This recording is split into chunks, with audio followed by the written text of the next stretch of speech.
It's time for the 6 at 6 on 95.7 KCMO Talk Radio. Top 6 stories in the 6 o'clock hour. You got to know as you get going this morning. Story number 1 is an absolute tragedy. Kansas City sports anchor Adam Manzano has died in New Orleans while on assignment to cover Super Bowl 59. He was there on behalf of Telemundo Kansas City and Tico Sports. He was found dead inside of his New Orleans hotel room. Right now, this is under investigation by law enforcement in New Orleans, and we do not know what happened. We have a statement from his television general manager, Steve Downing, saying Adam was a true professional and a rising star who exemplified excellence in his work. We will deeply miss Adam and his passion for sports and the contributions he made to the local community. So Adam Manzano, anchor and reporter for KGKC Telemundo Kansas City, has died. And the saddest part of this whole thing, he's originally from Mexico City, moved to Topeka, graduated from Kansas State in the last few years. He was 27 years old, and he leaves behind a young daughter. And this comes almost 1 year to the day after his wife died in a car accident last April. So his child is now an orphan at 1 year old. Just absolute tragedy down in New Orleans. And I won't speculate on what happened, but it sounds like whatever was going on down there, funny business, who knows? But we got to keep on the story to see what exactly took place down there. That resulted in Telemundo Kansas City TV reporter Adam Manzano dying at the age of 27 in his hotel room. Story number 2 for the 6 at 6. Mayor Quinton Lucas gave his annual State of the City address yesterday. And one of the big takeaways in this State of the City was that he noted the Royals are looking at Washington Square Park for their new stadium. It's only a few acres right next to Union Station, just basically due east of Union Station. It's not a big space. You can't possibly have all the amenities that they want to have when it comes to restaurants and hotels and bars and things like that. But if you just want to have a downtown feel for a stadium, I suppose it might work. But we don't really know what the Royals are going to do. But the mayor alluding to the fact that they are looking at that location at least gives us something when right now we have absolutely nothing to latch onto with the Royals in particular on what their next move might be for a stadium. So that's something to keep a very close eye on, and we will do that here on KCMO Talk Radio. But I'll tell you what, the State of the City's got to be moved. If the mayor really wants people to be paying attention to his State of the City, you can't make it Super Bowl week knowing full well there's a pretty good shot this team's going to be in the Super Bowl. I mean, push it to 2 weeks from now. Not a big deal. Just move it off a couple of weeks. That's all. Or move it forward a couple of weeks. Either way. Story number 3. This came down early this morning. An airplane has vanished in Alaska carrying 10 people.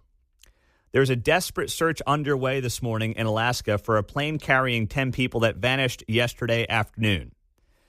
The flight operated by Bering Air was traveling in Western Canada when its position was lost about 12 miles offshore, according to the U.S. Coast Guard. Data from flight radar shows that the plane was last reporting info at 3:16 p.m. local time over the Norton Sound. And then it just disappeared. And as of this morning, that plane has yet to be found. Now, it's a small airline, similar to the one that obviously crashed in Philadelphia 1 week ago tonight. But this is now 3 plane incidents in the last week and a half. Of course, the biggest one was the Wichita American Airlines flight that collided with the Black Hawk last Wednesday. But still, people are on heightened alert with planes right now, and this is certainly a story to keep an eye on because this plane just vanished. No one knows where it is, and that's scary in and of itself. Story number 4 for the 6 at 6, USAID to be reduced to about 290 foreign service officers and civil servants from the more than 5,000 employees under the new executive order. So this came down yesterday from the Trump administration. Most of the approximately 3,000 institutional support contractors have already been fired or furloughed. The status of the approximately 5,000 foreign service nationals serving around the world is not yet clear, but they are reining in USAID. Thousands of employees learned they would be placed on administrative leave starting at 11:59 p.m. Friday through a message that was posted on USAID.gov. And USAID personnel overseas were given 30 days to return to the United States. So that is something that I'm sure will cause some uproar in some corners. But this is part of, what Donald Trump was elected to do, frankly. And that is look at every single bloated bureaucracy and figure out what is a necessity and what is just waste. I don't know if these people are all waste. I'm not saying that they are. But you know what? If you're a private business and you were in the kind of debt the country's in, you'd scrape it down to the bones and figure out how do we rebuild this thing if we have to. And that's what this administration is doing right now. Story number 5 for the 6 at 6. Let's go down to the Sunshine State. Ron DeSantis' wife, Casey DeSantis, is considering a run for Florida governor. That's right. Now, Casey DeSantis would be running theoretically in 2026. Ron won his reelection back in 2022. But Republican donors gathered last week in Palm Beach County and discussed the prospect of Casey DeSantis running for governor in 2026. And according to multiple reports, she is seriously considering the idea. Ron, of course, cannot run again due to term limits, and his wife has been very active politically. She is formerly a TV anchor. She was good on the campaign trail. There's a lot of people who said when Ron was running for president that, frankly, she was better at it than he was. He was a little stiff, a little awkward, a little clunky. She was smooth. She was calm and collected. So she may ultimately be the better retail politician than he is, and this is certainly something to keep an eye on. And then story number 6 for the 6 at 6. The NCAA continuing to get neutered. And no, this is not about the new transgender executive order. This is about the Power Four conferences creating and starting to begin the process of building their own organization that basically oversees what's happening in college sports.